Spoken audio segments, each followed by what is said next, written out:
फिर वो इतिहास दोहरावे के चाहत रखा तू, वो इतिहास मत दोहराव। इससे हम कहे कि भाई अगर धरती पर रहे के बा तो राम से विरोध ठीक ना बा। जब जब हो ही धर्म के हानि, बाढ़े असुर महाभट्ट मानी। नहीं मान के काहे बिगाड़ा तरह? तेजस्वी यादव कह रहे हैं आप। अब आप समझिए, लोग समझ जाएंगे, मेरे गीत के माध्यम से लोग दर्शक समझ जाएंगे। मंदिर के विरोध को के वाह, अरे बिगाड़े लो ईमान के, तब धरे प्रभु मनुज शरीरा, आहरहि कृपा निधि सजन पीरा। मंदिर अस्पताल में तहरा अरे फरक न बाटे, भीड़ गइल बाड़ पूरा अरे लेके जमाते। पूरा देश अयोध्या को निरख रहा है, देख रहा है, क्योंकि आप समझ सकते हैं कि कई वर्षों के बाद राम जी का, मर्यादा पुरुषोत्तम श्री रामचंद्र का प्राण प्रतिष्ठा महायज्ञ होने जा रहा है। और खबर यह है कि 22 जनवरी को है जो नया मंदिर बना है उसके गर्भगृह में श्री रामचंद्र विराजमान होंगे। और कई राम जी को चाहने वाले, हिंदू आस्था से प्रेम रखने वाले लोगों का यह मानना है कि टेंट में जब राम जी थे उसके बाद से अब मंदिर बन रहा है और देश के प्रधानमंत्री के हाथों उस मंदिर का उद्घाटन होगा। आपको बता दें कि राम मंदिर और अयोध्या को लेकर के कई कलाकार और कई भक्तजन हैं जो अयोध्या पहुंच रहे हैं। कई कलाकार उस अयोध्या को लेकर के गीत गा रहे हैं। और इसी दरमियान हमारे साथ धुरेंद्र पांडे व्यास जी हैं जो अपने ज़माने के, मतलब इनका एक अलग जलवा रहा है भोजपुरी गीत संगीत में। गीत लिखना हो, गीत गाना हो या फिर नारदी विधा का, व्यासीगिरी का काम करना हो, इन तमाम क्षेत्रों में धुरेंद्र बाबा का एक अलग जलवा रहा है। बाकी राम मंदिर को लेकर के, अयोध्या को लेकर के, और हाल ही में आपने देखा होगा कि तेजस्वी यादव ने राम मंदिर को लेकर के एक बयान दिया था जिसमें उन्होंने कहा था कि राम मंदिर के जगह पर अगर वहाँ पर कोई अस्पताल होता तो बेहतर होता। इसको लेकर के कलाकार, साहित्यकार और पत्रकार स्वतंत्र होता है, उनका यह जिम्मेवारी होता है स्वतंत्र तरीके से तमाम लोगों का और तमाम विवादों का जवाब देना। इसी को लेकर के बाबा एक गीत गाए हैं, उस गीत को आप सबसे सुनाना चाहते हैं। उससे पहले एक छोटी सी बात कि तेजस्वी यादव या कोई भी सम्मानित पद पर जब व्यक्ति रहता है इस तरह का बयान देना कहाँ तक जायज़ है? देखिए, ये राम मंदिर जानते हैं क्या है? सनातन धर्म का आस्था है, एक प्रतीक है।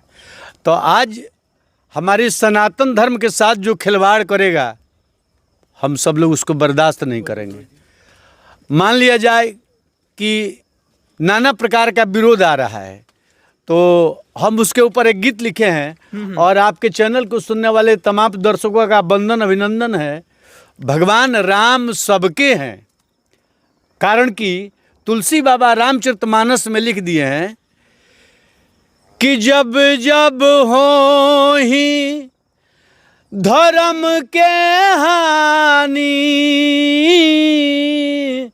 बाढ़े असुर महाभट्ट मानी। राम सिया राम, सिया राम, जय जय राम। राम सिया राम, सिया राम, जय जय राम। तब तब धरे प्रभु मनुज शरीरा, आहरहि कृपा निधि सजन पीरा।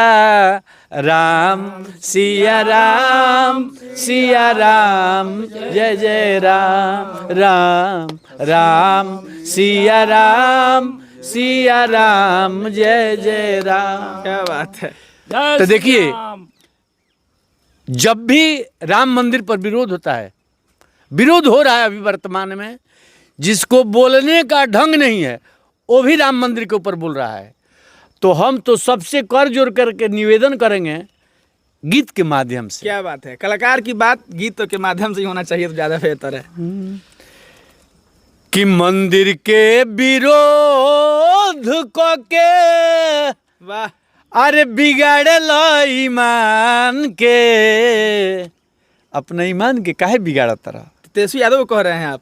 अब आप समझिए, लोग समझ जाएंगे, मेरे गीत के माध्यम से लोग दर्शक समझ जाएंगे कि मंदिर के विरोध क के अरे बिगाड़ल ईमान के, अरे अबहू से नहिया और लगाइल न राम से। वाह वाह। कि अबहू से नहिया लगाइल न राम से। ऐसे कहब कि मंदिर के विरोध सनातन धर्म का विरोध है। क्या बात है। कि मंदिर अस्पताल में तहरा अरे फरक न बाटे, भीड़ गइल बाड़ पूरा अरे लेके जमाते, भीड़ गइल बाड़ पूरा अरे लेके जमाते। एगो शिक्षा मंत्री केहू बा चंद्रशेखर, वो कहता रहे कि राम मंदिर गुलामी का प्रतीक है, गुलामी का रास्ता है। बताइए, वोट के लिए पता ना ये लोग क्या क्या कर देंगे, कोई ठीक नहीं है।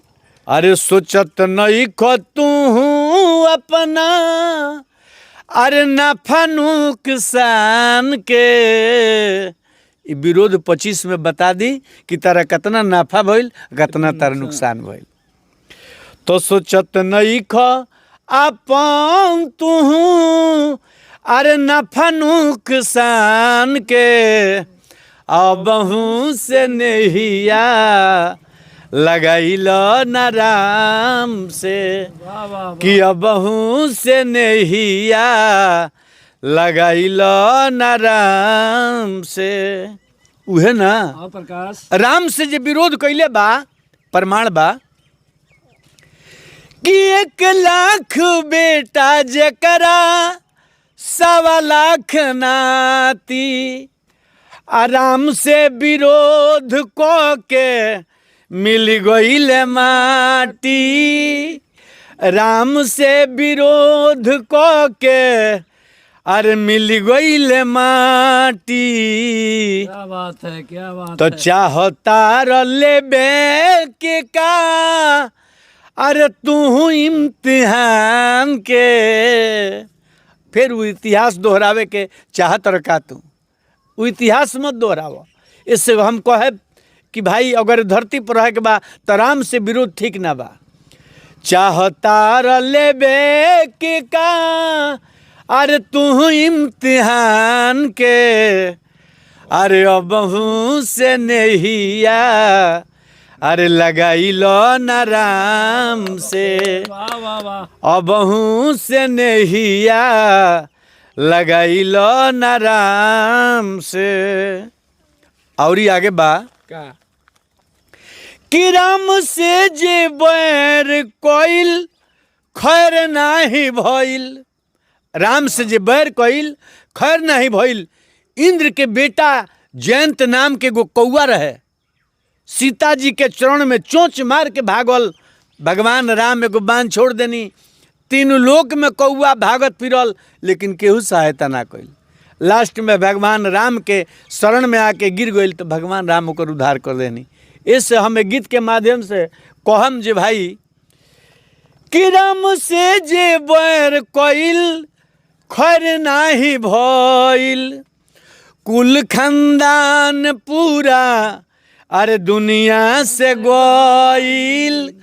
कुल खानदान पूरा अरे दुनिया से गइल। तो कतना लो तोर गइले अरे लेके उनका नाम के। कतना लो तोर गइले, गणिका, अजामिल, सजन कसाई, यहाँ तक कि पक्षी में एगो गिद्ध रहले, जौना गिद्ध के लोग कहला कि घर पर बैठ गइल बा, घर के त्याग दो। लेकिन धन हुन गिद्ध जटायु जे राम के सहयोग क के तर गइले, तो उन करे के चाही। तो कतना लो तर गइले अरे लेके उनका नाम के। अरे अबहू से नहिया अरे लगाइल न राम से। वाह वाह वाह। कि अबहू से नहिया लगाइल न राम से। लास्ट भाबा कि पांडे धुरंधर कहे अरे अबहू से चेत, अभी कुछ बिगड़ल नहीं, अभी बात समय कि पांडे धुरंधर कहे अरे अबहू से चेत, कैसन बनल बा मंदिर अरे चल के तनी देख, वाह वाह कैसन बनल बा मंदिर अरे चल के तनी देख,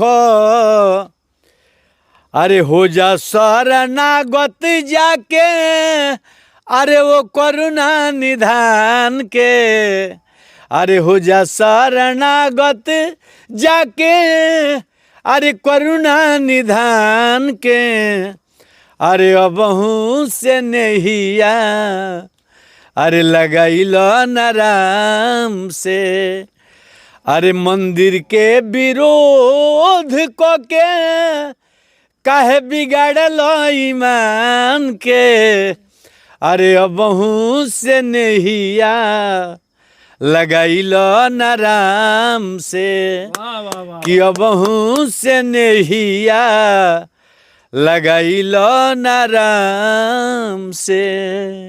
आप जिस तरह से गीत गा रहे हैं, सत्ताधारी दल के वो लोग हैं, केस फौजदारी भी हो सकता है। देखिए, भगवान राम में आस्था है, केस फौजदारी तो देखिए जिसके पास सत्ता होगा, ताकत हो, कुछ भी कर सकता है, लेकिन अगर सच बोलने वाले डर जाए तो ठीक नहीं है। सत्य कहना अगर बगावत है कि समझो हम भी बागी हैं, सत्य कह देना है, तो हमने किसी का तो नाम नहीं लिया, हम नाम कहाँ किसी का ले रहे हैं, लेकिन लोग समझ रहे हैं कि आप किसको कह रहे हैं। तो लोग समझने वाले समझ नहीं जाएंगे। देखिए, राम मंदिर जो बना है उस सरकारी खाते से नहीं बना है, लोगों का उसमें एक एक रुपया चंदा है, चंदा से बना है वो राम मंदिर। तो हम लोग सौभागी हैं, बड़भागी हैं कि आज जिस मंदिर के लिए 500 वर्षों से लगभग लोग इंतजार करते रह गए कि भाई कब मंदिर बनेगा, कब मंदिर बनेगा, आज बन करके तैयार हो चुका है। 22 जनवरी को प्राण प्रतिष्ठा है। तो हम सबसे निवेदन करेंगे आप सब भी चल करके और राम लला का दर्शन जरूर करें। आपके चैनल के माध्यम से सबसे मेरा निवेदन है। अच्छा चलिए, अंतिम बात, जो लोगवा राम मंदिर को लेकर के, अयोध्या को लेकर के विरोध करता है, अगले दिन वही लोग जाके तिरुपति बालाजी में और कई मंदिर मठ में जाकर के माथा टेकता है। देखिए, कहल बा कि जब ठेस लागेला नु, भाड़ा लोग काहे भाखे लगी 8 जाम कराएब हम, जब ठेस लागेला नु तो भाड़ा भाखाए लगेला। तो देखी, मने एगो सूर्यवंशम फिल्म में हम देखले रहनी कि अमिताभ बच्चन अपना पिताजी के उ न्योता दिले रहले ओमे आवे खातिर, लेकिन उ ना आवत रहले, लेकिन भेष बदल के गई रहले अपना बेटा के जनबा देखे खातिर। तो मंदिरवा देखे खातिर इहो लो जाई, विरोध करता तो का हो, लेकिन देखी लो जरूर जाके कि कैसन बनल बा, भेष बदल के जाई लो। तो रुआ चैनल के माध्यम से यो रुआ कहनी है कि तिरुपति बालाजी में जाके, फलना जगह जाके, चिल्ला जगह जाके माथा टेकत लो, तो टेकही के बा ऐसे कि मोदी जी के कार्यकाल में बनत है, ऐसे लोग का बथता, दूसर बात नहीं दिक्कत है। ई बा। नहीं जाएगा। दिक्कत इहे बा कि मोदी जी एक जनबानु सपोर्ट मोदी जी का मिली, इहे लोग का पेट में जौन बा दर्द के मेन कारण ये बा। हाँ, तो चुनाव के बाद जाके फिर ये लोग राम मंदिर में जेबे करी और वहाँ जाके गिरबे करी, कोई उपाय नहीं खे। जब तक चुनाव बा तब तक ही पॉलिटिशियन चलता कि मोदी के मंदिर बनावत रहे, मोदी सरकारी फंड से पैसा खर्चा करते रहे, ऐसा कोई बात नहीं के। पैसा बा वो सब पब्लिक के बा, पब्लिक सब दान दे के ये सब काम करावता। अच्छा, लालू यादव के जब इतना लोग, एगो और ही बात हम कह देना चाहिए, लालू यादव के लोग हिंदू विरोधी समझेला, लालू यादव के परिवार के आरजेडी के सनातन विरोधी समझेला, लेकिन छठ से लेके, दिवाली से लेके, दशहरा से लेकर वह तमाम जगह देखे तो लालू यादव हर एक मंदिर में जाले, हर एक मठ में जाके माथा टेकेले, माथा छिलवावेले। और उनका बारे में वो खबर ये बा कि अपना घर से निकले से पहले पंडित से राय लेके तब वो बहरी जाले। आखिर वो लोग कैसे विरोधी हो सकता? माइक पर आके बोल देला अलग बात बा। देखिए, एगो बात कहम, रुआ देखले बनी दंगल होला नु, कहीं कहीं बानू, तो पहलवान आपन आपन दाव लगावेला। तो दाव लगावेला कब? तो जब दंगल होला तब। तो तो 2024 में दंगल होके वाला बा, 25 में दंगल होके वाला बा। तो ई पहलवान लोग अपन अपन दाव लगावत त काहे खातिर? जनता के भरमावे खातिर, गुमराह करे खातिर। दोसर बात बा ना, अरे सबका भगवान राम से प्रेम बा, लेकिन तनी समाज में देखा देवे के बा, तनी आवरियो लोग के तो खुश करे के बा। तो भाई वोट खातिर तो कुछ करे के पड़ेला, अपन अपन दाव लगावही के पड़ेला। चलिए, अयोध्या राम मंदिर को लेकर के और जितने लोग विरोधी लोग जो राम मंदिर को लेकर के कटाक्ष कर रहे हैं, विवादित बयान दे रहे हैं, उस पर एक कह सकते हैं कि प्रहार के रूप में बाबा जी का यह गीत था। बाकी आपसे गुजारिश है कि उस गीत को लेकर के और फिर राम मंदिर को लेकर के आपकी क्या राय है, आप अपनी प्रतिक्रिया हमारे वीडियो के कमेंट बॉक्स में जरूर दीजिएगा। हम मिलेंगे किसी नए वीडियो में, तब तक के लिए धन्यवाद। जय श्री राम। जय श्री राम।